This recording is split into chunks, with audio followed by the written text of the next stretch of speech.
একজন স্ত্রী চাইলে স্বামীকে নামাজি বানাতে পারে। একদিন, 2 দিন, 3 দিন স্বামীর পেছনে যখন মেহনত শুরু করে, শীতের দিনে গরম পানি কুসুম গরম করে প্রতিদিন সকালে বদনায় করে যখন স্বামীর সামনে হাজির রাখে, ডেকে বলে, স্বামী আমার ওজুর পানি রেডি আছে, ওজু করে নেন। একদিন স্বামী উঠবে না, 2 দিন উঠবে না, 3য় দিন সে ঠিকই উঠে যাবে, ওজু করে নামাজ পড়বে। সন্তানকে মা যদি বলে, তুমি নামাজ না পড়লে আমার ঘরের খাবার তোমার জুটবে না, সন্তানকে 1 দিন, 2 দিন, 3 দিন শাসন করলে 4র্থ দিন সন্তান নামাজ শুরু করে দিবে। মা যদি ভালো হয়ে যায়, একটা পরিবার ভালো হয়ে যায়। মা যদি ভালো হয়ে যায়, তাহলে একটা সমাজ ভালো হতে বেশি দিন লাগবে না। ইন্নাল হামদালিল্লাহ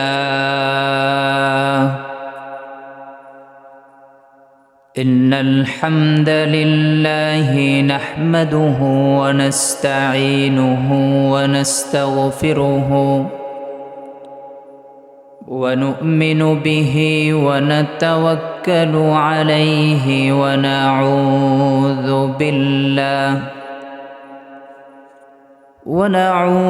بالله من شرور أنفسنا ومن سيئات أعمالنا. من يهده الله فلا مضل له ومن يضلله فلا هادي له.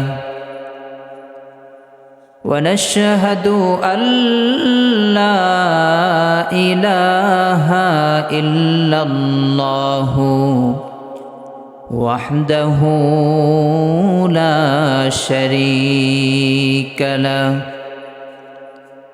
ونشهد أن سيدنا وحبيبنا ومولانا محمدا عبده ورسوله وحبيبه وخليله الهادي إلى صراط مستقيم الداعي إلى دين قويم.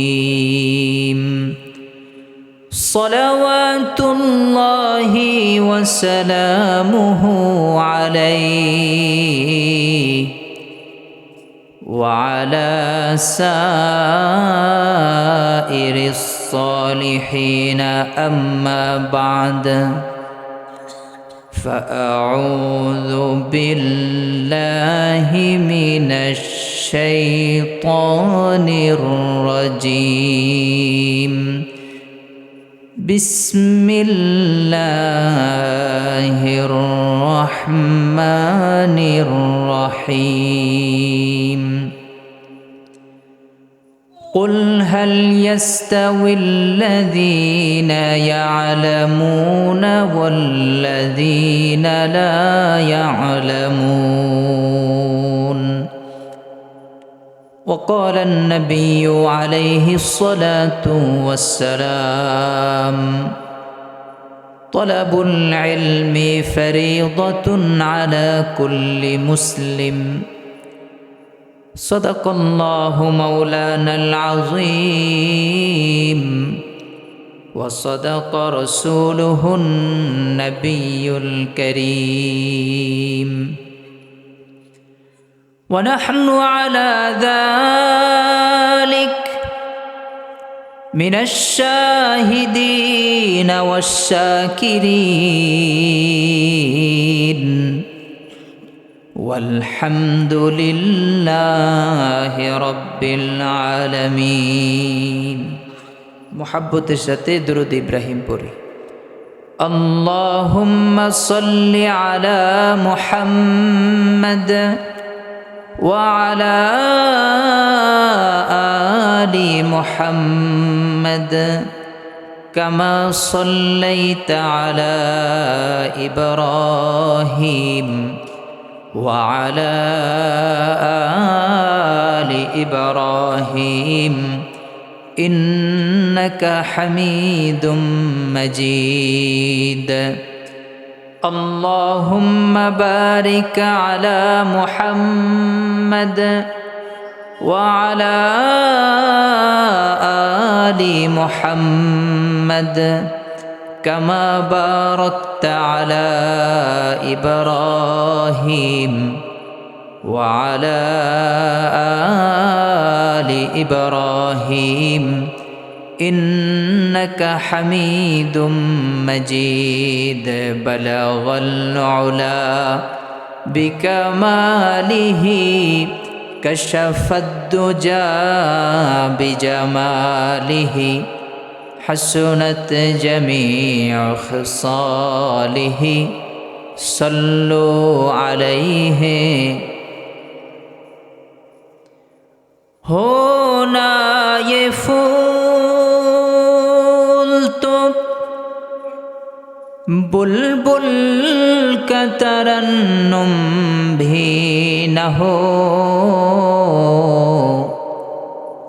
चमने दहर में कलियों का तबस्सुम भी न हो बलगल उला बिकमालिह कशफद्दुजा बिजमालिह हसनत जमीअ खसालिह सल्लु अलैहि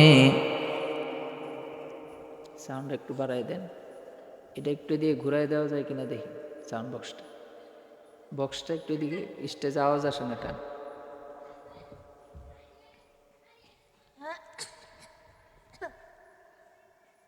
ফাতেমা জাহরা রাদিয়াল্লাহু তাআলা আনহা নূরপুর মহিলা মাদ্রাসা ও এতিমখানা ও চকের বাড়ি মহল্লাবাসীর উদ্যোগে ওয়াজ ও দোয়ার মাহফিল আজকে ৮ম ওয়াজ বার্ষিক মাহফিল এটা ৮ নাম্বার এর আগে ৭ বার এই মাহফিল হয়েছে এই ৮ম বারের এই মাহফিলে আল্লাহ রব্বুল আলামিন আমাদেরকে হায়াত দিয়ে এই পর্যন্ত তিনি আমাদেরকে দুনিয়ার জমিনে রেখেছেন তিনি আমাদেরকে সুস্থ রেখেছেন আজকের মাহফিলে হাজির হওয়ার তৌফিক দান করেছেন বিগত ৭ মাহফিলে উপস্থিত ছিল কিন্তু আজকের মাহফিলে নাই এরকম লোক আছে কি নাই আপনাদের সাথে বসা ছিল একই সাথে বসা ছিল একই সাথে বসে মাহফিল শুনেছে ৭ বছর কিন্তু এই বছর তিনি কবরের বাসিন্দা হয়ে গেছে আমরা যারা উপস্থিত আছি আমরাও আগামী বছর নাও থাকতে পারি কখন কার ডাক চলে আসে জানেন কে একমাত্র কে জানেন জবানটা খুলে বলি কে জানেন তা আমাদেরকে আজকে এখানে আসার বসার তৌফিক দান করেছেন কে আল্লাহ মহান আল্লাহ রব্বুল আলামিনের দরবারে আমরা আজকে প্রাণ উজাড় করে দিল খুলে মন ভরে একবার শুকরিয়া আদায় করব সকলে সমস্বরে জবান খুলে একবার বলে নেই আলহামদুলিল্লাহ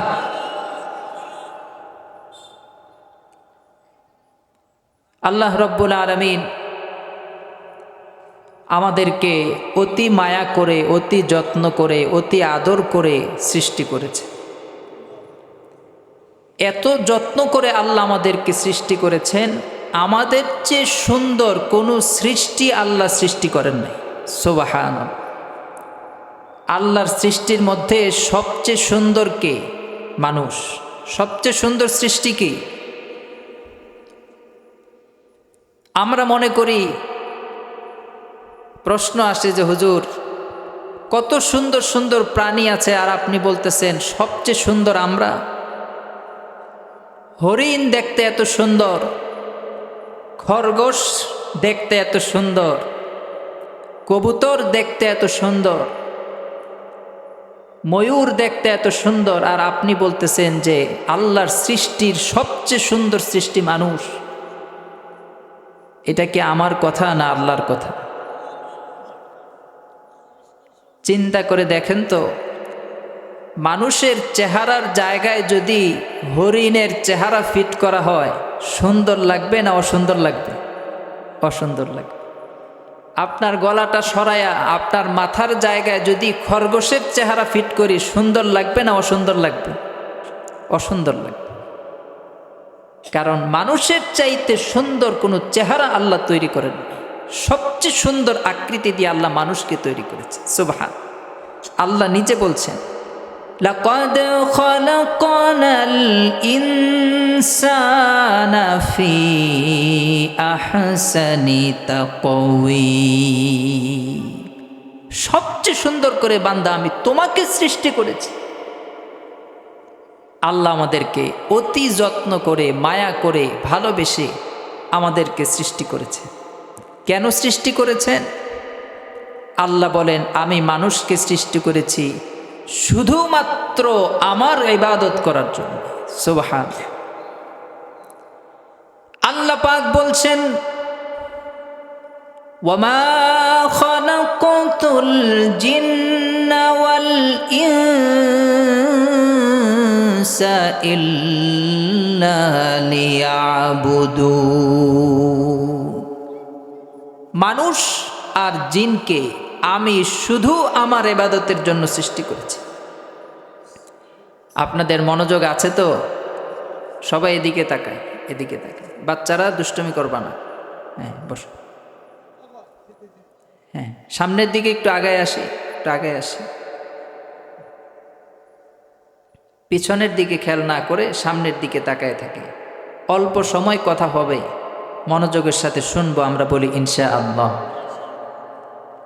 আপনাদের এখানে প্রতিদিন মাহফিল হয়? এই ময়দানের প্রতিদিন মাহফিল হয়? আগামীকাল হবে? তো আজকে মাহফিল হচ্ছে একদিন, কিছু সময়। এটা আল্লাহ আমাদেরকে সুযোগ করে দিয়েছেন। আমরা খুশি না বেজার?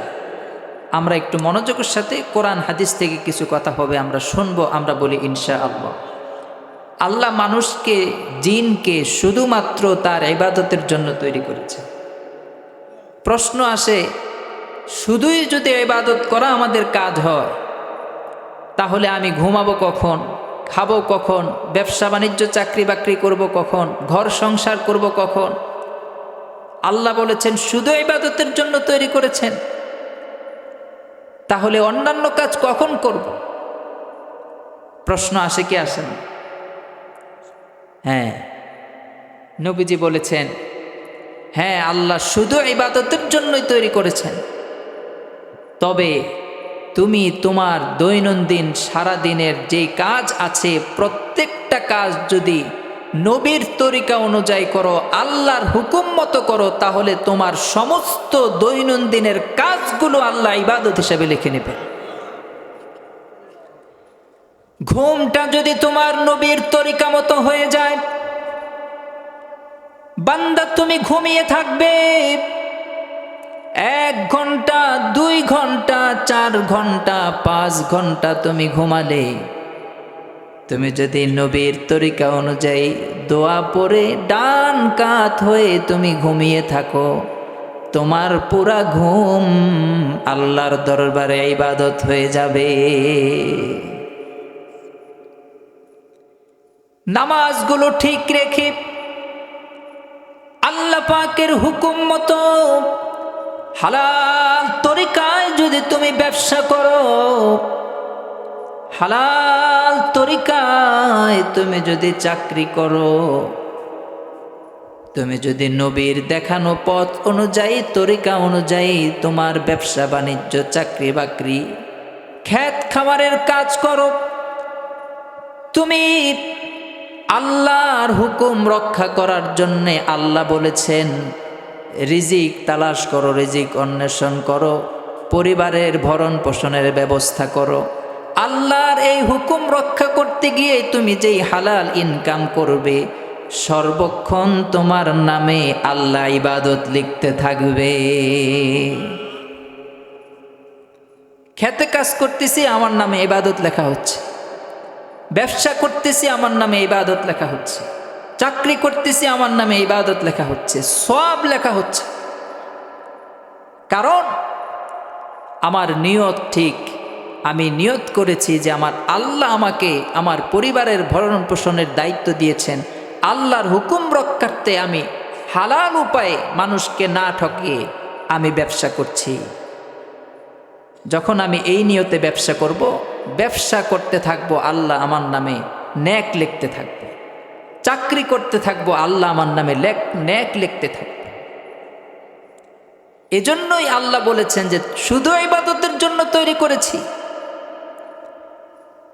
তুমি যদি আল্লাহর আদেশ রক্ষা করতে গিয়ে তোমার পরিবারের পেছনে টাকা খরচ করো, তোমার স্ত্রীকে শাড়ি কিনে দাও, তোমার সন্তানের খাবারের ব্যবস্থা যদি তুমি করো, তুমি যদি তোমার সন্তানের লেখাপড়ার পেছনে টাকা খরচ করো, তাকে ভরণ পোষণ দেওয়ার জন্য তুমি যত টাকা খরচ করবে, তত টাকা আল্লাহ সদকা হিসাবে কবুল করে নিবে। সব কাজগুলো আল্লাহর দরবারে ইবাদত হিসাবে লেখা হয়ে যাবে। সুবহান। যদি আমি নিয়ত করি যে আল্লাহর হুকুম মতো, নবীর তরিকা মতো করব, তাহলে আমার যত কাজ আছে সাধারণ দৈনন্দিনের সাধারণ কাজগুলো আল্লাহ ইবাদত হিসাবে কবুল করবে। সুবহান।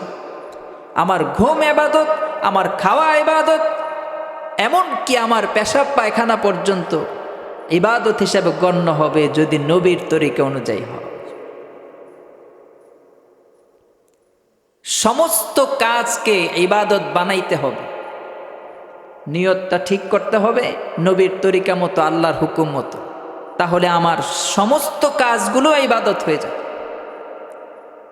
সমস্ত কাজকে ইবাদত বানাইতে হলে আমাদেরকে ইবাদত করার পদ্ধতিগুলো জানতে হবে। কিভাবে ইবাদত করব, কিভাবে কোন কাজ করলে ইবাদত হবে, আর কিভাবে কোন কাজ করলে গুনাহ হবে। অনেক সময় মানুষ ইবাদত মনে করে কিছু কাজ করে, উল্টা তার নামে গুনাহ লেখা হয়। সে মনে করতেছে যে আমি অমুক ব্যক্তির নামে, বাবার নামে, অমুকের নামে, তুমুকের নামে আমি একটি গরু জবাই দিই, তাহলে সহজে জান্নাতে যেতে পারবে। কুরবানি হবে কার নামে? আল্লাহ। আল্লাহর নাম বাদ দিয়ে কারো নামে যদি কেউ, তার কিন্তু নিয়ত ইবাদতের, কিন্তু সে তরিকা গ্রহণ করেছে ভুল, পদ্ধতি গ্রহণ করেছে ভুল, জবাই দিয়েছে, হালাল পশুটা হারাম হয়ে গেছে। এজন্য ইবাদত কিভাবে করতে হয় সেটা শিখতে হবে। যেই ইবাদত আপনার উপর ফরজ, ওই ইবাদতের নিয়ম কানুন জানাও আপনার উপর ফরজ। এজন্য নবী বলেন, তলাবুল ইলমি ফরিদাতুন আলা কুল্লি মুসলিম। সমস্ত নর নারী যা আছে, সমস্ত মুসলমানের উপর ইলম তলব করা, ইলম অন্বেষণ করা, ইলম শিখা ফরজ। আপনি নামাজ আপনার উপর ফরজ হয়েছে, আপনি বালেগ হয়েছেন। এখন নামাজ কিভাবে পড়তে হয়, নামাজ কয় ওয়াক্ত, নামাজে দাঁড়ায় কিভাবে, রুকু দেয় কিভাবে, সেজদা দেয় কিভাবে, দাঁড়িয়ে কি পড়তে হয়, বসে কি পড়তে হয়, সেজদায় কি পড়তে হয়, আপনি যদি না জানেন তাহলে নামাজ হবে? নামাজ যখন ফরজ, নামাজটা কিভাবে পড়তে হবে সেটা শিখাও কি ফরজ। রোজা যখন ফরজ, আপনার জানতে হবে রোজা কখন শুরু হয় কখন শেষ হয়, রোজা অবস্থায় কি কি নিষিদ্ধ সব আপনাকে জানতে হবে। তাহলে আপনি রোজাকে হক আদায় করে রাখতে পারবেন। তেমনিভাবে যখন হজ ফরজ হয়, হজের বিধিবিধানগুলো হজ আপনাকে শিখতে হবে। যে ইবাদত আমার উপর ফরজ, সেই ইবাদতটা শিখা, তার নিয়ম কানুন জানা, মাসআলা মাসাইল জানাও আমার উপর ফরজ।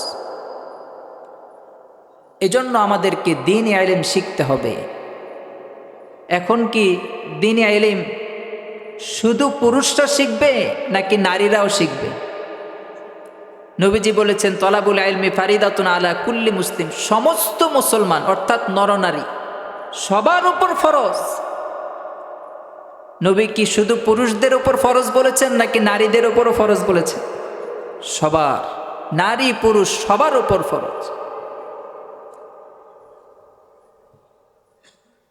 আমরা আল্লাহ পাকের বান্দা, নারীরা আল্লাহ পাকের বান্দি। আল্লাহ জান্নাত সৃষ্টি করেছেন শুধু পুরুষদের জন্য নাকি নরনারী সবার জন্য? জান্নাতে যেমন নারীরাও যাবে পুরুষরাও যাবে, জাহান্নামেও পুরুষরাও যাবে নারীরাও যাবে। এজন্য সবাইকে দিন শিখতে হবে। শুধু পুরুষরা দিন শিখলে চলবে না। নারীরা কি শুধু জাহান্নামের জন্য তৈরি হয়েছে? তাদের কি জান্নাতে যেতে হবে না? তাদের কি দিন শিখতে হবে না? অবশ্যই দিন শিখতে হবে। আয়াত নাজিল হয়ে গেল, ওয়ানদির আশিরাতাকাল আকরাবিন। নবীর উপর আয়াত নাজিল হলো, ওগো বন্ধু মুহাম্মদ, আপনি আপনার আত্মীয় স্বজনকে জাহান্নামের ব্যাপারে সতর্ক করুন। আত্মীয় স্বজনকে সতর্ক করুন। এই আয়াত নাজিল হওয়ার পর নবীজি বংশের সবাইকে ডাকছে, তাড়াতাড়ি আসো। বনু হাশিম থেকে সবাইকে ডেকে নবীজি খাসভাবে, আমভাবে, ব্যক্তিগতভাবে, আবার সবার সামনে সবাইকে বলতেছে, দেখো জাহান্নাম থেকে বাঁচো, জাহান্নাম থেকে বাঁচো, নিজেকে বাঁচা। সবাইকে বলার পর এবার কলিজার টুকরা ফাতেমা, যেই ফাতেমার নামে এই মাদ্রাসা, নবীজির সবচেয়ে প্রিয় কন্যা, নবীজির কলিজার টুকরা, যাকে নবীজি বলেছেন সাইয়্যিদাতু নিসাই আহলিল জান্নাহ, জান্নাতের সমস্ত নারীদের সর্দার হবে। সুবহান। ফাতেমাকে ডেকে বলে নবীজি, ফাতেমা, কলিজার টুকরা ফাতেমা, এদিকে আয় মা। আয়াত নাজিল হয়ে গেছে, আল্লাহ বলেছেন আমার সবচেয়ে কাছের কলিজার টুকরাগুলোকে যাতে আমি সতর্ক করি। আয় ফাতেমা, শুনে যা, তোমার জাহান্নাম থেকে তোমাকে নিজেকে নিজেই রক্ষা করতে হবে। আমি নবী তোমাকে কিছু করতে পারবো না। আনকিদি নাফসাকি মিনান নার, হে ফাতেমা, নিজেকে জাহান্নাম থেকে বাঁচাও। বাবার পরিচয় দিয়ে হাসরের ময়দানে পার পাওয়া যাবে না রে ফাতেমা। শুধু পুরুষরা বাঁচলে চলবে না তো, আমাদের নারীদেরকে কে বাঁচাবে? আমাদের মাদেরকে, আমাদের বোনদেরকে কে জাহান্নাম থেকে বাঁচাবে? আপনি তো জুমার দিন ওয়াজ শোনেন, বয়ান শোনেন, কত কিছু শিখেন। আপনি তাবলিগে যান, কত কিছু শিখেন। আপনি তো বিভিন্ন আল্লাহওয়ালা পীরের দরবারে যান, অনেক কিছু শিখেন। কিন্তু আপনার ঘরের মাদের কি অবস্থা? আপনার কন্যাদের কি অবস্থা? আপনার সন্তানের কি অবস্থা? আমাদের ঘরের নারীদের কি অবস্থা? তারা যাবে কোথায়? তাদেরকে দিন শিখাতে হবে কি হবে না? জোরে বলেন, তাদেরকে দিন শিখানোর প্রয়োজন আছে না নাই? নবীজি বিয়ে করেছেন 11টা। 11টার মধ্যে 9 জন স্ত্রী একসাথে ছিলেন। খাদিজা রাদিয়াল্লাহু তাআলা আনহাকে যখন নবীজি বিয়ে করেছেন, খাদিজা রাদিয়াল্লাহু তাআলা আনহার জীবদ্দশায় নবীজি আর দ্বিতীয় বিয়ে করেন নাই। সুবহানাল্লাহ। 25 বছর খাদিজা রাদিয়াল্লাহু তাআলা আনহার সাথে নবীজি সংসার করেছেন, দ্বিতীয় বিয়ের নাম নেন নাই। এবং নবীজির 7 জন সন্তানের মধ্যে 6 জন খাদিজা রাদিয়াল্লাহু তাআলা আনহার ঘরে হয়েছে। খাদিজা রাদিয়াল্লাহু তাআলা আনহার ইন্তেকালের পরে নবীজি আল্লাহর হুকুমে একে একে বিয়ে করতে থাকলেন। এর দ্বারা কি প্রমাণ হয় একেবারে সংক্ষেপে বলি, যে নবীজির, তিনি তো নবী ছিলেন, তার কোনো মহিলার প্রতি বিশেষ কোনো আকর্ষণ ছিল না। তিনি সংসার করেছেন মূলত একজনের সাথেই, তারপরে আল্লাহর হুকুমে একজনের পর একজন বিয়ে করেছেন। বেশিরভাগ এমন নারীদেরকে বিয়ে করেছেন যারা বিধবা, আশ্রয়ের কোনো জায়গা নাই। আল্লাহ বলেছেন অমুককে বিয়ে করে আশ্রয় দাও, নবীজি বিয়ে করে আশ্রয় দিয়েছেন। আল্লাহ বলেছেন অমুককে বিয়ে করে আশ্রয় দাও, নবীজি বিয়ে করে আশ্রয় দিয়েছে। কিন্তু আয়েশা রাদিয়াল্লাহু তাআলা আনহা মাত্র 9 বছর বয়স, 6 বছর বয়সেই আল্লাহ হুকুম করলেন যে আয়েশাকে বিয়ে করে। তো 6 বছরের মেয়ে কি দরকার বিয়ে করা? নবীজি তারও অনেকজন স্ত্রী আছে, আল্লাহ বলেছেন বিয়ে করো। এটার পেছনে হিকমত কি আছে জানেন কে? আল্লাহ। কেউ তো জানে না কি হিকমত। তো নবীকে অর্ডার করেছেন, নবী বিয়ে করেছেন। 9 বছর বয়সে আয়েশা রাদিয়াল্লাহু আনহাকে উঠে আনছেন। এখনো খেলাধুলা করে, পুতুল খেলে, ছোট্ট বাচ্চা, বুঝ হয় নাই। কেন বিয়ে করলেন নবী? পরবর্তীতে সেটা প্রকাশ পেয়েছে। কেন নবীজি আয়েশাকে বিয়ে করলেন? কারণ মেয়েদের যত মাসআলা মাসাইল আছে, ভিতরের যত কথা আছে, নবী তো প্রকাশ্যে নারীদের সাথে আলোচনা করতে পারেন না। যেহেতু পুরুষ, নারী পুরুষ, ভিতরের কথাগুলো খোলামেলা বলা যায় না। আল্লাহ রব্বুল আলামিনের হিকমত, নবীকে দিয়ে আয়েশাকে বিয়ে করালেন। আয়েশা রাদিয়াল্লাহু তাআলা আনহাকে পৃথিবীর ইতিহাসে মহিলাদের মধ্যে সবচেয়ে বড় মুহাদ্দিসা হিসাবে আল্লাহ কবুল করলেন, এবং নারীদের সমস্ত ঝামেলাগুলো, সমস্ত মাসআলাগুলো আয়েশাকে দিয়ে বর্ণনা করালেন। সুবহানাল্লাহ। তুখুর মেধাবী ছিলেন আয়েশা রাদিয়াল্লাহু তাআলা, অনেক মেধাবী। 2210টা হাদিস, 2210টা, 2210টা হাদিস আয়েশা রাদিয়াল্লাহু তাআলা আনহা বর্ণনা করেছে। সুবহান। যদি আয়েশাকে নবীজি বিয়ে না করতেন, তাহলে এই হাদিসগুলো আমরা কোথায় পেতাম? আয়েশাকে যদি নবীজি বিয়ে না করতেন, মহিলাদের যত মেইলি, যত ভিতরগত যত মাসআলা মাসাইল আছে, এগুলোর সমাধান কোথায় পেতাম? আল্লাহর হিকমত। আল্লাহ পাক আয়েশা রাদিয়াল্লাহু আনহাকে নবীজির ঘরে আনলেন, এনে কাছে দ্বীনকে সহজে পৌঁছে দিলেন। সুবহান। আমাদের মা বোনদের দ্বীন শিখার প্রয়োজন আছে না নাই? জোরে বলেন, আছে না নাই? এই যে মহিলা মাদ্রাসা, ফাতেমা জাহরা মহিলা মাদ্রাসা, নূরপুর মহিলা মাদ্রাসা, এটা এই এলাকার জন্য রহমত, আল্লাহ পাকের রহমত, যে এই এলাকায় এত সুন্দর একটি মহিলা মাদ্রাসার ব্যবস্থা হয়েছে। আমরা আমাদের সন্তানগুলোকে, আমাদের মেয়েগুলোকে দ্বীন শিখাবো। আমরা বলি ইনশাআল্লাহ, প্রত্যেক ঘরের মেয়েগুলোকে দ্বীন শেখাবো। যদি একজন নারীকে আপনি দ্বীনদার বানাতে পারেন, একজন নারীকে যদি আপনি আলেমা বানাতে পারেন, এই একজন নারী একটা সমাজকে পরিবর্তন করে দিতে পারে। একজন নারী বলেছিল যে তুমি আমাকে একজন শিক্ষিত নারী দাও, আমি তোমাকে একটি শিক্ষিত সমাজ, শিক্ষিত রাষ্ট্র উপহার দিব। নারীর এত গুরুত্ব, মায়েদের এত গুরুত্ব। মায়ের ঘরে যে সন্তান হবে, সন্তানের সর্বপ্রথম শিক্ষা হয় মায়ের কাছ থেকে। পারিবারিক শিক্ষা, নৈতিক শিক্ষা, আখলাকের শিক্ষা, চরিত্র শিক্ষা মানুষ সর্বপ্রথম মায়ের কাছ থেকে গ্রহণ করে। সর্বপ্রথম আপনাকে এই শিক্ষা কে দিয়েছে যে অপরের খাবার না বলে ধরবে না? এই শিক্ষাটা আপনাকে সর্বপ্রথম কে দিয়েছে? আপনার মা না?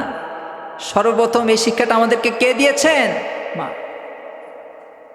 কারো খাবার না বলে ধরবে না, অপরিচিত কেউ কিছু দিলে নিবে না, তারপর আপনাকে রেডি করে বাবার সাথে নামাজে পাঠিয়েছেন কে? মা। আপনার ঘরে দ্বীনের আলো নূর জ্বালিয়েছেন আপনার মা। আপনার সর্বপ্রথম যে নৈতিক শিক্ষাগুলো, ভালো ভালো কথাগুলো আপনার দিমাগের মধ্যে যিনি ঢুকিয়েছেন তিনি আপনার মা।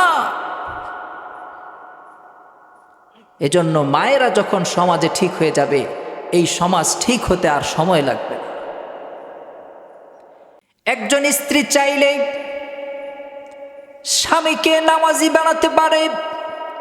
একদিন, 2 দিন, 3 দিন স্বামীর পেছনে যখন মেহনত শুরু করে, শীতের দিনে গরম পানি কুসুম গরম করে প্রতিদিন সকালে বদনায় করে যখন স্বামীর সামনে হাজির রাখে, ডেকে বলে, স্বামী আমার ওজুর পানি রেডি আছে, ওজু করে নেন। একদিন স্বামী উঠবে না, 2 দিন উঠবে না, 3য় দিন সে ঠিকই উঠে যাবে, ওজু করে নামাজ পড়বে। সন্তানকে মা যদি বলে, তুমি নামাজ না পড়লে আমার ঘরের খাবার তোমার জুটবে না, সন্তানকে 1 দিন, 2 দিন, 3 দিন শাসন করলে 4র্থ দিন সন্তান নামাজ শুরু করে দিবে। মা যদি ভালো হয়ে যায়, একটা পরিবার ভালো হয়ে যায়।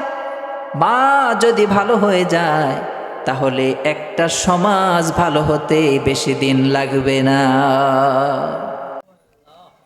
এজন্য আমাদেরকে আমাদের মেয়েদেরকে মাদ্রাসায় পড়াতে হবে। আমরা বলি ইনশাআল্লাহ, দিনদার বানাবো তো ইনশাআল্লাহ। এই ইসলামের পেছনে পুরুষের যত অবদান, মহিলাদের তত অবদান। সুবহানাল্লাহ। কি মনে করেছেন? আমরা মনে করি যে নারীদের মনে হয় কোনো দাম নাই। নাউযুবিল্লাহি মিন যালিক। নারীদেরকে আল্লাহ এত সম্মানিত বানিয়েছেন, এত সম্মান আল্লাহ দান করেছেন।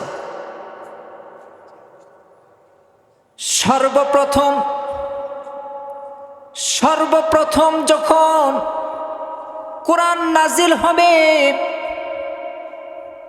নবী যখন নবী হবেন, নবুয়ত যখন প্রকাশ পাবে, যখন কোরআন নাজিল হবে, হুব্বিবা ইলাইহিল খালওয়া, নবীর একা থাকতে ভালো লাগে, মানুষের সাথে সমাজের মধ্যে ভিড়ের মধ্যে থাকতে ভালো লাগে না। নবীর একা একা থাকতে পছন্দ হয়, একাকিত্ব খুব ভালো লাগে। নবীজি সেই হেরার চূড়ায়, হেরা পর্বতে গিয়ে বসে থাকেন, ধ্যান করেন, দিনের পর দিন, মাসের পর মাস ধ্যান করেন, একাকী বসে থাকেন। আল্লাহ তাআলা একাকিত্ব নবীর কাছে প্রিয় করে দিয়েছেন। একা একা গিয়ে বসে থাকেন জাবালে নূরে, হেরা গুহায় বসে বসে ধ্যান করে। নবীজির স্ত্রী খাদিজা, হযরতে খাদিজা,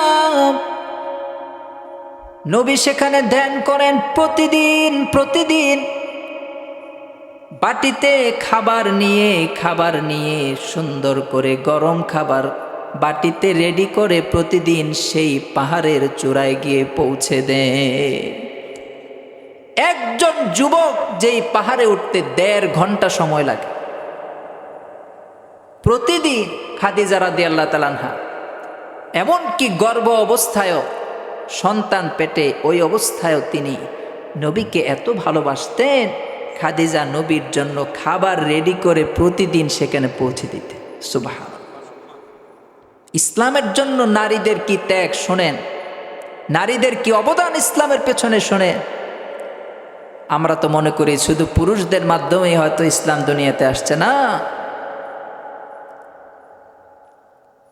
এমন যেতে হঠাৎ একদিন সেই হেরা পর্বতে, হেরা গুহায় হযরত জিবরিল এসে হাজির হয়ে যান। নবীকে সালাম দিয়ে বললেন, ইয়া মুহাম্মদ ইকরা, মুহাম্মদ আপনি পড়ুন। নবীজি বলেন, মা আনা বিকারিইন, আমি তো পড়তে জানি না। পৃথিবীর কোনো স্কুলে আমি পড়ি নাই, কোনো মাস্টারের কাছে পড়ি নাই, কোনো অক্ষর জ্ঞান আমার নাই, আমি পড়তে জানি না। হযরত জিবরীল নবীকে তার বুকের সাথে জড়িয়ে একটা চাপ দিল, চাপ দিয়ে ছেড়ে দিয়েছে, বলে ইকরা, এবার পড়ো। নবীজি বলে, আমি তো পড়তে জানি না, মা আনা বিকারিইন। জিবরাইল আবার চাপ দিয়ে তিনিও ইসলাম গ্রহণ করেছেন। আবু জাহেলের উৎপাত, যারা ইসলাম গ্রহণ করেছে তারা আবু জাহেলের শত্রু, আবু জাহেল তার শত্রু, সবাইকে মেরে ধ্বংস করে দিবে। এমন করতে করতে আবু জাহেল হঠাৎ একদিন সুমাইয়াকে হাতের কাছে পেয়ে যায়। সুমাইয়া তো দাসী, সাধারণ নারী। সুমাইয়াকে আবু জাহেল বলে, ইসলাম ছাড়বি নাকি জীবন দিবি বল। হে সুমাইয়া, কালেমা ছাড়বি নাকি জীবন দিবি বল। আবু জাহেল এ কথা বলার পরে সুমাইয়া ডেকে বলে, আবু জাহেল রে, ইমানের নূর একবার যার ভেতরে ঢুকে যায়, ইমানের স্বাদ যে একবার পেয়ে যায়, মহান রবের পরিচয় যে পেয়ে যায় রে আবু জাহেল, সে কোনোদিন ইমান ছাড়তে পারে না। তুই আমাকে হত্যা করতে পারিস, তুই আমাকে শহীদ করে ফেলতে পারিস, কিন্তু ইমান থেকে এক চুল আমাকে তুই পিছে সরাতে পারবি না। আবু জাহেল রাগ হয়ে, হাতের মধ্যে ধারালো অস্ত্র ছিল, বল্লম ছিল, জোরে আঘাত করলে হযরতে সুমাইয়ার তল পেটে আঘাত করে। এক আঘাতে হযরতে সুমাইয়া দুনিয়া থেকে বিদায় হয়ে শহীদ হয়ে যায়। নবীজির কানে সংবাদ পৌঁছে, সুমাইয়া শহীদ। নবীজি বলেন, ইসলামের জন্য সর্বপ্রথম যিনি শহীদ হলেন তিনি একজন নারী, যার নাম সুমাইয়া। সুবহান। ইসলামের জন্য সর্বপ্রথম যিনি শহীদ হয়েছেন তিনি একজন নারী। সর্বপ্রথম যিনি ইসলাম নবীজির হাতে গ্রহণ করেছেন তিনি একজন নারী। 2000-এর অধিক হাদিস বর্ণনাকারী হযরত আয়েশা একজন নারী। চিৎকার করে বলি সুবহান। নারীদের কত অবদান ইসলামের পেছনে। আমাদের মা কেন দিন শিখবে না, আমাদের বোনেরা কেন দিন শিখবে।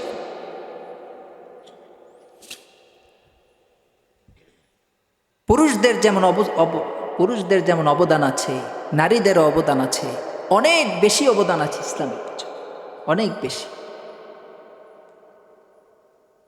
এমনও নারী আছে যেই নারীর কথা আল্লাহ নিজে কোরআনে উদাহরণ হিসেবে বলেছেন।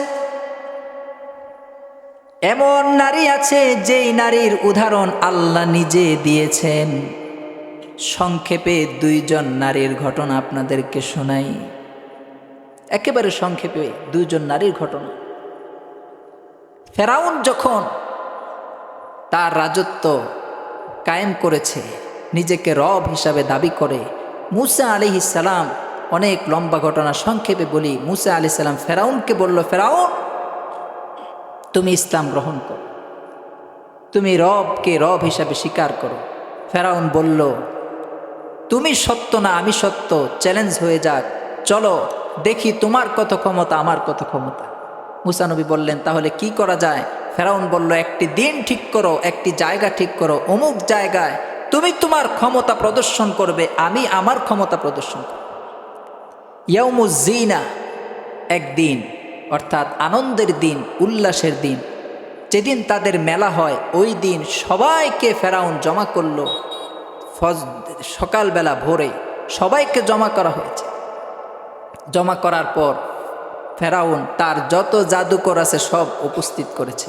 মুসা নবীও উপস্থিত। মুসা নবীকে ফেরাউন বলতেছে, মুসা তোমার কি ক্ষমতা আছে দেখাও।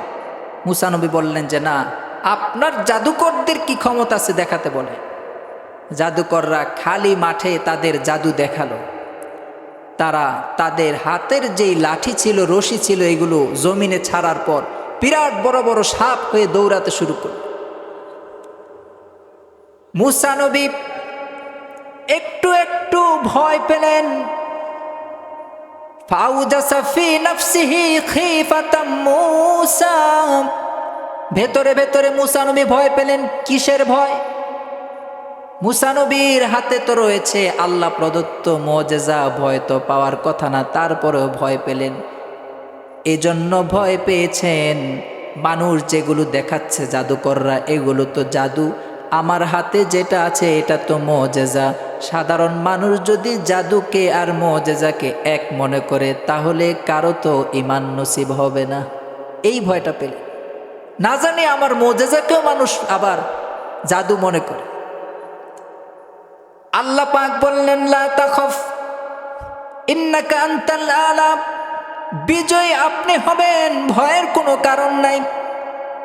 ওয়া আলকি মা ফি ইয়ামিনিকা তালকাফ মা সানাউ, আল্লাহ বললেন মুসা এবার আপনার হাতে যা আছে আপনি ছেড়ে দেন। মুসা নবী তার হাতের লাঠিটা আল্লাহর হুকুমে ছেড়ে দিছে।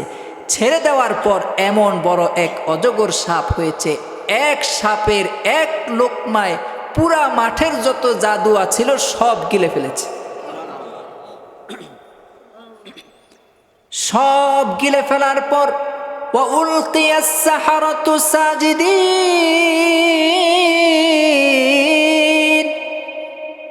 যত জাদুকর আছে মাঠে দাঁড়িয়ে আছে, সমস্ত জাদুকররা একসাথে, সবাই একসাথে সেজদায় পড়ে গেল। চিৎকার করে বলে, মুসা আর তার ভাই হারুনের রবের প্রতি ঈমান আনলাম। সমস্ত জাদুকররা একসাথে সেজদায় পড়ে গেছে। ফেরাউন বলতেছে, শাসছে আর কি, আজকে তো আমার রাজত্ব শেষ হয়ে যাবে, আমি তো আজকে বাদ হয়ে গেলাম। ফেরাউন এবার একটা কৌশল অবলম্বন করলো। সে বলতেছে, না আমি বুঝছি এটা তোমরা ইচ্ছা করে নিজেরা নিজেরা এই কৌশল করেছো, মূলত মুসাই হচ্ছে তোমাদের মধ্যে সবচেয়ে বড় জাদুকর। মুসাই তোমাদেরকে শিখিয়ে আনছে যে আজকে তোমরা সবাই মিলে মুসার কাছে পরাস্ত হবে, পরাজিত হবে, আমাকে লজ্জিত করবে, এটা তোমাদের কৌশল। নাউজুবিল্লাহ। ফেরাউন যত কিছুই বলুক, ফেরাউন বলছে যে তোমাদের সবাইকে আমি উল্টা দিক থেকে হাত পা কেটে দেব, ডান হাত বাম পা, বাম হাত ডান পা, এভাবে একটা একটা করে কেটে দিব, যাতে চলতে পারো কিন্তু সাধারণ জিন্দিগি আর যাপন করতে না পারো। যদি এক পাশে দুইটা কাইটা দেয় তাহলে কিন্তু চলা যাবে না, এদিকের একটা এদিকের একটা, যাতে করে লাঠি বর করে চলতে পারে। চলতে পারো কিন্তু পঙ্গু হয়ে চলতে হবে, শাস্তি। তারপর বলতেছে তোমাদের সবাইকে আমি ফাঁসিতে ঝুলাবো, শুলে চড়াবো। যত কিছুই ফেরাউন বলতেছে, তারা বলতেছে ফেরাউন এত কিছু বলে লাভ নাই, আমরা সবাই রবকে চিনে গেছি, আমরা ঈমান এনে ফেলেছি। সুবহানাল্লাহ। এই দৃশ্য ফেরাউনের স্ত্রী আসিয়া দেখেছে। এই দৃশ্য ফেরাউনের ঘরে কাজ করে একজন মহিলা আছে, একজন নারী আছে, ওই দাসীও এই দৃশ্য দেখেছে। দুইজন মানুষ, ফেরাউনের ঘরের মানুষ, একজন ফেরাউনের স্ত্রী, আরেকজন ফেরাউনের ঘরে কাজ করে দাসী মহিলা। দুইজন ভেতরে ভেতরে ঈমান এনে ফেলেছেন।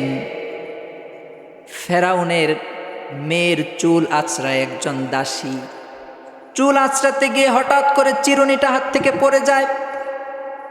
চিরুনি পড়ে গেলে ওই দাসী বলে বিসমিল্লাহ, বিসমিল্লাহ বলে যখন চিরুনি উঠাচ্ছে, ফেরাউনের মেয়ে বলে ব্যাপার কি, আল্লাহ আবার কে, কার নামে চিরুনি উঠালা?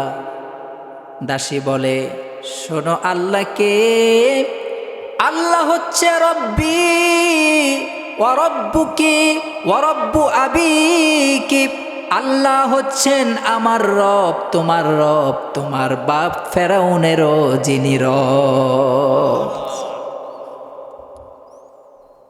বলতেছে হুজুর। তারপর ফেরাউনের দাসী যখন বলল তার মেয়েকে, ফেরাউনের মেয়েকে, যে আমার রব, তোমার বাপেরও যিনি রব তিনি আল্লাহ, এই কথা বলার পরে এবার ফেরাউনের মেয়ে বলতেছে, আমি কি এই সংবাদ ফেরাউনকে বলবো, আমার বাবাকে বলবো, আমার বাপকে বাদ দিয়ে তুমি আরেকজনকে রব বলো? তখন দাসী বলল যে হ্যাঁ তুমি বলতে পারো, যাও, কোনো সমস্যা নাই। ফেরাউনের মেয়ে গিয়ে ফেরাউনকে বলে দিল, বাবা কার সাথে লড়াই করতেছেন?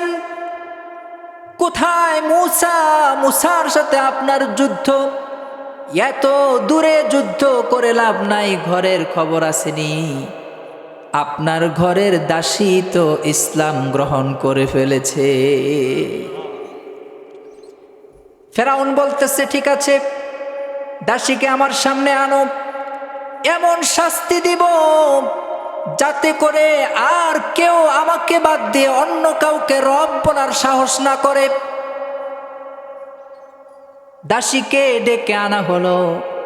দাসীর 3 জন সন্তান রয়েছে, একটা 10 বছর, আরেকটা 5 বছর, আরেকটা কোলের, দুধ খায় 3 জন সন্তান।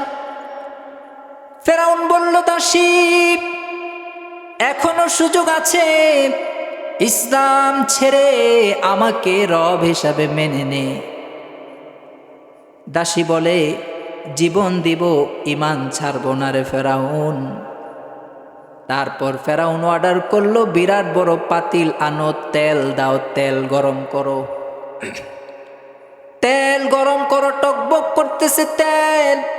ফেরাউন বলল, এবার দাসীর বড় সন্তান 10 বছরের বাচ্চাটাকে ফেলে দাও।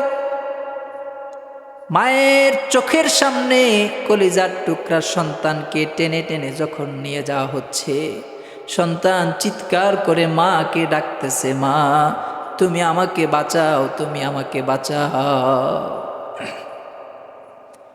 দ্বিতীয় সন্তান 5 বছরের সন্তান, বড় সন্তান যখন শহীদ হয়ে গেল, এবার দ্বিতীয় সন্তানটাকে টেনে নেড়ে নিয়ে যাওয়া হচ্ছে। বড় ভাইয়ের মৃত্যু দেখে ছোট ভাই ভয় পেয়েছে, আরো চিৎকার করতেছে। ফেরাউন ডেকে বলে, দাসী রে এখনো সময় আছে, কালেমা ছেড়ে দে, তোকেও ছেড়ে দিব, তোর ফুটফুটে সন্তানগুলোকেও ছেড়ে দেব। দাসী বলে, ফেরাউন রে জীবন দিতে পারি, কালেমা ছাড়তে পারি না। 2 জন শেষ। এবার দুধের বাচ্চা, কলিজার টুকরা, যে সন্তান মায়ের দুধ খায়, ওই বাচ্চার চেয়ে প্রিয় সন্তান তো মায়ের কেউ হতে পারে না। যখন কলিজার টুকরার সন্তানকে টান দিয়েছে, এবার দাসী চোখের পানি ধরে রাখতে পারে নাই, দাসী চোখের পানি ছেড়ে দিয়ে কেঁদে ফেলেছে। ছোট্ট বাচ্চাটাকে টেনে টেনে মায়ের সামনে যখন মাত্র তেলের মধ্যে ফেলে দিবে, আল্লাহর কুদরতি সাগরের মধ্যে ঢেউ চলে এসেছে। আল্লাহ রব্বুল আলামিন ছোট্ট বাচ্চার জবান খুলে দিয়েছে। ছোট্ট বাচ্চা তেলে পড়ে যাওয়ার আগে চিৎকার করে ডেকে বলে, মা ভয়ের কোনো কারণ নাই, টেনশন করবেন না, কাঁদবেন না, চোখের পানি মুছেন। আপনি দেখতেছেন আমি তেলে পড়ে যাচ্ছি না মা, আমি ফেরাউনের তেলের মধ্যে আল্লাহর জান্নাত দেখতেছি। এই কথা বলার পর দাসী এবার হাসে। দাসী যখন হাসে, ফেরাউন বলে, দেখ সন্তানদের শোকে পাগল হয়ে গেছে মহিলা, সুযোগ আছে, বল কালেমা ছাড়বি নাকি তেলে ডুববি? বলতেছে, সন্তান হারাইছি, আর নিজের জীবনের কোনো দাম নাই, ফেরাউন দিয়ে দে, তুই যেভাবে মন চায় সেভাবে শহীদ করে দে, আমি আমার আল্লাহর কাছে চলে যাই। সুবহান। ফেরাউন বলল, দাসী কোনো আবদার আছে কিনা? শেষ কথা। দাসী বলল, সর্বশেষ একটা আবদার করি, যেহেতু অনেক বছর তোমার ঘরে কাজ করেছি, আবদার হচ্ছে আমার সন্তানগুলোর হাড়গুলো আর আমার দেহের হাড়গুলো, সমস্ত হাড়গুলো এক জায়গায় দাফন দিবি ফেরাউন বলল, ঠিক আছে, যা তোর আবদার রাখলাম।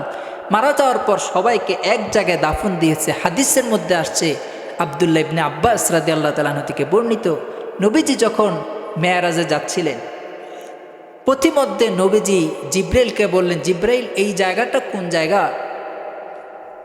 জিব্রাইল বললেন, কেন ইয়া রাসূলুল্লাহ?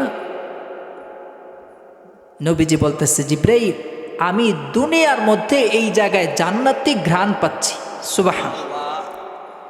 জিব্রাইল দেখে বলে, ইয়া রাসূলুল্লাহ, আপনি যেই বরাবর আছেন ঠিক এই বরাবর ফেরাউনের দাসী সহ তার সন্তানদেরকে কবর দেয়া হয়েছে, ওই কবর থেকে জান্নাতি ঘ্রাণ আসতেছে। সুবহান। এই দৃশ্য দেখে ফেরাউনের স্ত্রীও ইসলাম গ্রহণ করে ফেলছে। সুবহান। ফেরাউন এবার আরো বিপদে পড়ছে, কি করবে এবার? ফেরাউন কার কাছে বিচার দেবে?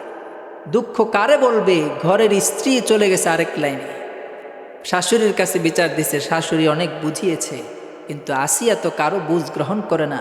আসিয়ার তো আল্লাহর সাথে গোপন সম্পর্ক হয়ে গেছে। সুবহান। সূরাতুত তাহরীমের মধ্যে আল্লাহ পাক সেই ঘটনা উঠিয়েছেন। আসিয়াকে এবার ফেরাউন ডেকে বলল, আসিয়া, তোরে অনেক ভালোবাসি, সারা জীবন তোর সাথে সংসার করেছি, তোকে ছাড়া আমি কোনো নারী গ্রহণ করি নাই, অনেক ভালোবাসি রে আসিয়া, তুই কিভাবে গাদ্দারি করলি? বল, ইসলাম ছাড়বি কিনা? আমি ফেরাউন রে তো চিনিস, যদি ইসলাম না ছাড়িস তাহলে তোকেও শেষ করে দিব। আসিয়াকে শেষ করে দেওয়ার জন্য ফেরাউন সবাইকে ডাকলো যে, দেখো আমার স্ত্রী হোক, যারা আমার সাথে নাফরমানি করে তার পরিণতি কি হবে দেখো। সবাইকে ডেকেছে, ডাকার পর আসিয়ার হাত পায়ে 4টা প্যারাগ মেরেছে। নাউজুবিল্লাহ। আসিয়ার কষ্ট হচ্ছে, আসিয়ার কষ্ট হচ্ছে। আল্লাহ রাব্বুল আলামিন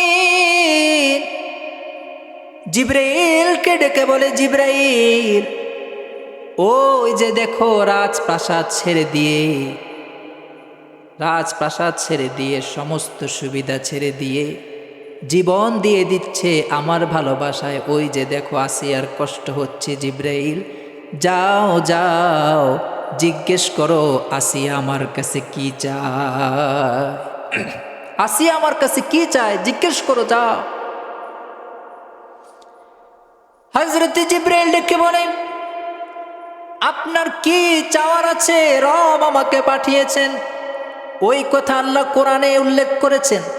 আসিয়া কিছু না চেয়ে একটা মাত্র আবদার আল্লাহর কাছে করেছেন। আসিয়া বলেছেন, রব্বি বিনিলি ইনদাকা বাইতান ফিল জান্নাহ।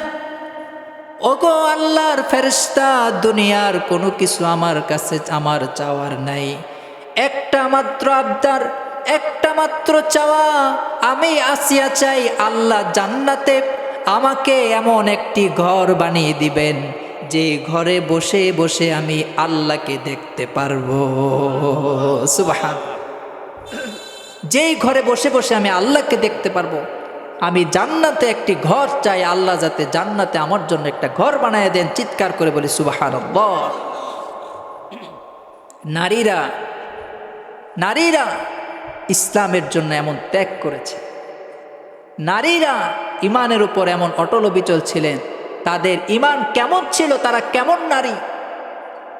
আমাদের মা বোনদের ইমান আসিয়ার ইমানের মতো হওয়ার দরকার আছে না নাই? নাকি আবার 19-20 পেলেই ইসলাম থেকে বের হয়ে যাবে, ইমান ছেড়ে দিবে, পর্দা ছেড়ে দিবে, বোরকা ছেড়ে দিবে? না, আমাদের মাদেরকে আসিয়ার মতো হতে হবে, ফেরাউনের সেই দাসীর মতো হতে হবে। আমাদের মাদেরকে আয়েশার মতো হতে হবে, আমাদের মাদেরকে খাদিজার মতো হতে হবে, আমাদের মাদেরকে ফাতেমার মতো হতে হবে, আমাদের মাদেরকে সুমাইয়ার মতো হতে হবে। ঠিক কিনা? কিভাবে হবে? কিভাবে হবে? পুরা আলোচনাটা আমি কিসের ওপর করলাম? পুরা আলোচনাটা করলাম যে মহিলাদের ইলমে দিন শিক্ষা করার গুরুত্ব ও প্রয়োজনীয়তা। এজন্য সবচেয়ে বড় শর্ত হচ্ছে আমাদের মা বোনদেরকে দিন শিখাতে হবে। আমাদের মা বোনদেরকে কি শিখাতে হবে? জিকির করে লা ইলাহা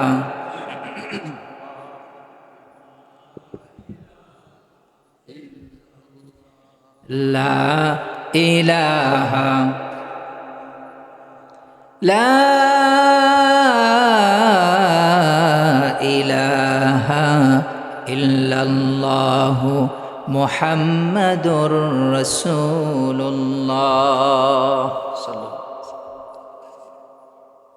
যদি আমাদের মা বোনদেরকে আমরা এভাবে গড়তে চাই, তাহলে আমাদের মা বোনদেরকে দ্বীনে ইলম শিখাতে হবে। ঠিক কিনা? এজন্য প্রত্যেক ঘর থেকে আমাদের সন্তান, আমাদের নাতি নাতনি, তাদেরকে আমরা দ্বীন শিখানোর জন্য এই মাদ্রাসায় দিব। আমরা বলি ইনশাআল্লাহ। আদর্শ সন্তান হবে, আদর্শ নারী হবে, গোটা পৃথিবী পরিবর্তন করে দিবে ইনশাআল্লাহ। সবচেয়ে নিরাপদ বর্তমান যুগে নারীদের জন্য সবচেয়ে নিরাপদ হচ্ছে এই মাদ্রাসাগুলো। অনেকের সাথে আমাদের কথা হয়, যারা বিদেশ থাকে, প্রবাসী, বেশিরভাগ তাদের মেয়েদেরকে মাদ্রাসায় দেয়। আমি বলি যে কেন মাদ্রাসায় দেন? হুজুর, বিদেশ থাকলেও যদিও মেয়েটা সামনে থাকে না, মেয়ে বড় হচ্ছে, উপযুক্ত হচ্ছে, অনেক টেনশন করি, কিন্তু বিদেশে থাকলেও যখন কলিজার টুকরা মেয়েটাকে মাদ্রাসায় দিয়ে আসি, কিছুটা হলেও নিরাপত্তা বোধ করি, কিছুটা হলেও নিরাপদ মনে করি এবং মনের মধ্যে শান্তি পাই। এজন্য সন্তানগুলোকে আমরা চেষ্টা করব মাদ্রাসায় দিতে। আমরা বলি ইনশাআল্লাহ। এই মাদ্রাসার পেছনে আপনাদের সকলের মেহনত আছে। ঠিক না? ঠিক নাকি? ঠিক না ঠিক? সকলের মেহনত আছে। আপনাদের অবদান, আপনাদের চাওয়া, আপনাদের ইচ্ছা, আপনাদের পরামর্শ, আপনাদের মেহনত, আপনাদের টাকা পয়সা এই মাদ্রাসা এই পর্যন্ত আসছে। আপনারা এই মাদ্রাসার পেছনে সামনেও মেহনত করবেন।